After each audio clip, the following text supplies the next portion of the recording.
Mr. Chairman,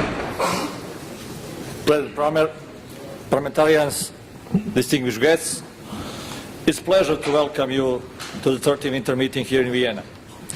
This year, as in year past, we, Parliamentary Assembly, bring to the Hofburg the collective voice of our region, the concerns, hopes and dreams of over 1 billion individuals.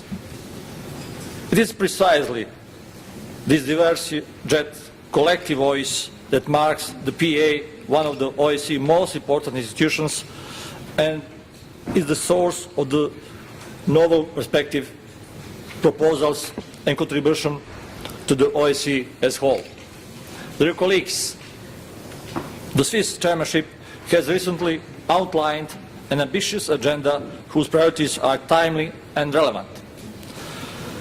As parliamentarians, we possess both the insights of the constituencies and knowledge of local realities. We are therefore uniquely equipped to shape, adopt and implement OSCE commitments within our respective states. It is my hope as the President that we not only closely cooperate with the chairmanship to realize the objectives, but also lend our distinct voice to the debate. Dear parliamentarians, the depth of decision over the next 2 days should provide an impetus for strong proposals and concentrate action at our annual session in Baku this summer, which will be organized on the theme Helsinki Plus 40 towards human security for all. The outcome of the annual session should inform OSCE delegation on the full breadth of the Parliamentary Assembly's collective concerns and inspire them to reach consensus and to take action, especially as we approach the 40th anniversary of the Helsinki Final Act of 1975. It is through your active participation that the voices of 1 billion are heard. This is why this winter's agenda is so important. Ladies and gentlemen, individuals across the OSCE region today too often find their rights, security and livelihoods threatened. We have just had an enlightening discussion in the Third Committee regarding political prisoners and rule of law in the OSCE area. Later this afternoon, the First Committee will discuss parliamentary control of armed and security forces, a topic of growing importance due in part to our region's protracted conflicts. Ensuring transparency at the national and international levels is not only vital for building trust and cooperation among states, but also assures governmental accountability to their citizens. At the same time, the Second Committee will discuss cooperation, sustainable water management, a timely, crucial confidence-building measure as water scarcity is exacerbated by climate change. In our annual session in Istanbul last year, we urged action on the topic. I welcome to the Swiss chairmanship prioritize of this issue. This is an invaluable opportunity to build on our prior work, proactively confront a potential source of conflict.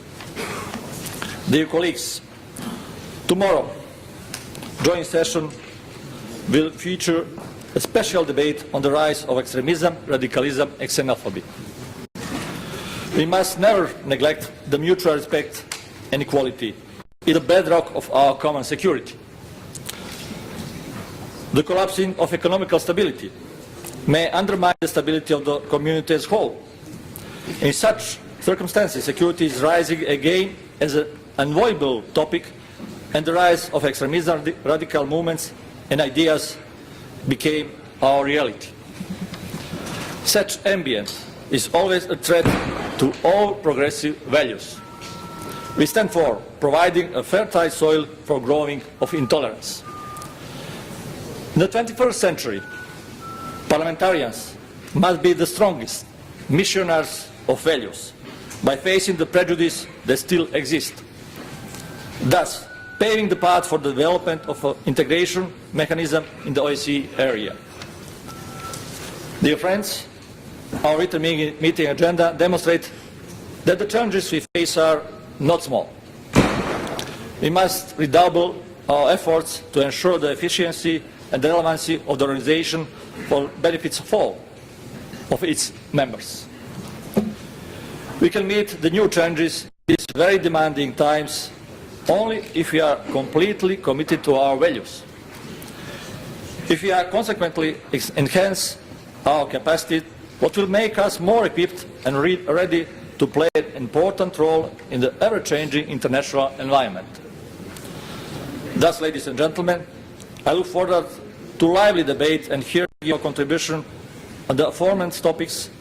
We should not shy away from disagreement, but rather embrace them.